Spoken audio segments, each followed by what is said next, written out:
நெல்லையின் பிரபல அல்வா கடையான இருட்டு கடைக்கு சென்ற முதலமைச்சர் ஸ்டாலின் அல்வாவை வாங்கி ரசித்து சாப்பிட்டதுடன் அங்கிருந்த பொதுமக்களுடன் கலந்துரையாடினார். அல்வா செய்முறை குறித்து கடை உரிமையாளரிடம் முதலமைச்சர் கேட்டறிந்தார்.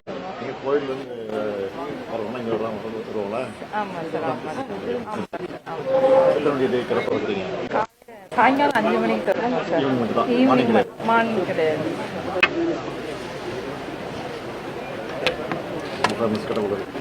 நமக்கு நாம இந்த பண்ண ஆமா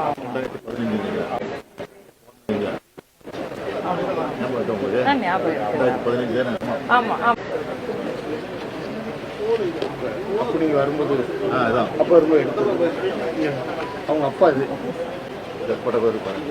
உங்க அப்பா இருக்கும்போது உங்க அப்பா இருக்கும்போது தலைவர் வந்தாங்க. நமக்கு நம்ம இப்ப நீ ஸ்வீட் சாப்பிடலாமா?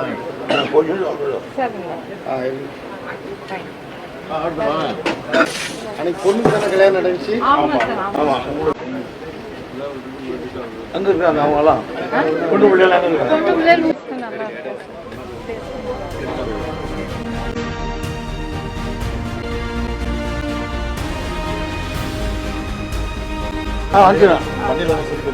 அதான் இது வந்து 125 வருஷமா இருக்குது. இருட்டு கடைன்னா முன்னாடி வந்து அந்த லாந்தர் விளக்கு வச்சு தான் தாத்தா வியாபாரம் பண்ணிட்டு இருந்தாங்க. அப்போ வந்து அடையாளமாக வந்து மக்கள் எல்லாம் அவங்க இருட்டாக இருக்கும்போது அந்த கடைக்கு போய் அல்வா வாங்கிட்டு வா அப்படின்னு சொன்னாங்க. அதனால இருட்டு கடைங்கிற பேர் மார்னிங்கில் தாத்தா தான் முன்னாடி ப்ரிப்ரேஷனே வந்து பண்ணுவாங்க. நார்மல் ரூம் டெம்பரேச்சரில் வச்சாலே ஃப்ரிட்ஜ்லேயோ எதுலேயுமே வைக்க வேண்டாம். நம்ம ரெகுலராக கவர்மெண்ட் லேப் டெஸ்ட் பண்ணியுமே ரிப்போர்ட் எல்லாமே வச்சுருக்கோம். மெயின்டைனும் பண்ண தாத்தா தான் முன்னாடி ப்ரிப்ரேஷனே வந்து பண்ணுவாங்க. அப்போ அவங்களே ப்ரிப்ரேஷன் பண்ணி வர்றதுக்கு சாயங்காலம் ஆகிடும். ஸோ அது மக்கள் எல்லோரும் இருட்டாக இருக்கிற கடையில் போய் அல்வா வாங்கிங்க அப்படின்னு. இப்போ நான் வந்து ஒரு 4th ஜென்ரேஷன். இப்போ நம்ம அல்வாவில் பார்த்திங்கன்னா எந்த ப்ரிசர்வேட்டிவ்ஸும் ஆட் பண்ணுறதுக்கு வச்சுருக்கோம். மெயின்டைனும் பண்ணணும்.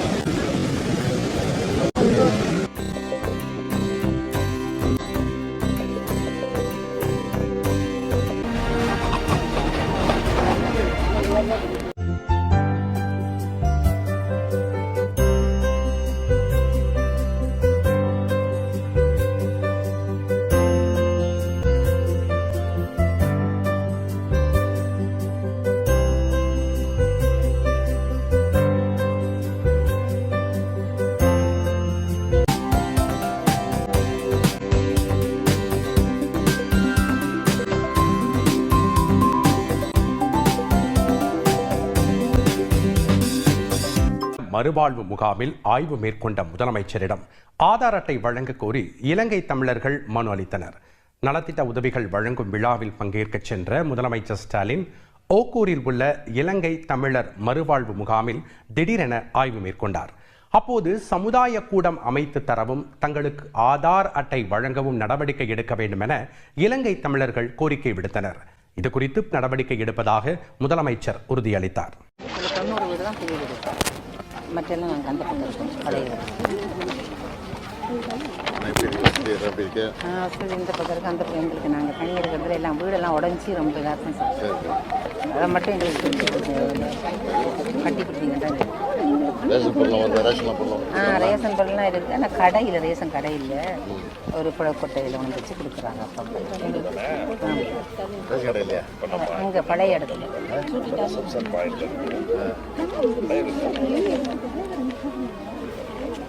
ரேஷன் கடையும் ஒரு சமுதாய கூடமும் எங்களை வீடுகளும் கட்டிங்க மனு எழுதி வச்சுக்கிறாங்க. கிட்னி ப்ராப்ளம் இருக்கிறதுனால எங்களுக்கு தண்ணி கொஞ்சம் பிரச்சனையாக இருக்குது சார். தண்ணி வந்து குடி தண்ணி இல்லை. நிறைய குடும்பங்களுக்கு வந்து கிட்னி ப்ராப்ளம் இருக்குல்ல தண்ணினால.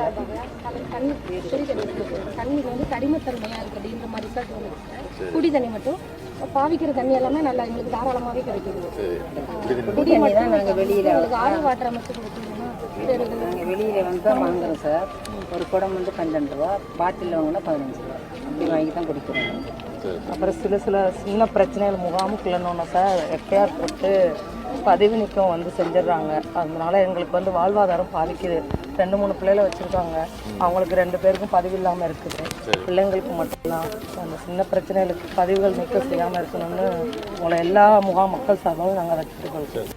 அது மட்டும் கொஞ்சம் எங்களுக்கு பாருங்கள் சார். ஏன்னா எல்லா முகாம்லையும் இதே பிரச்சனை இருக்குது.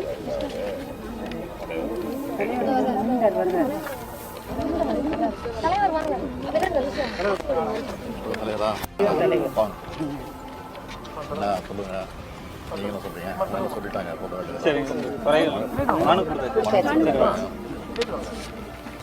இந்த வீசால பதிவு இல்லை.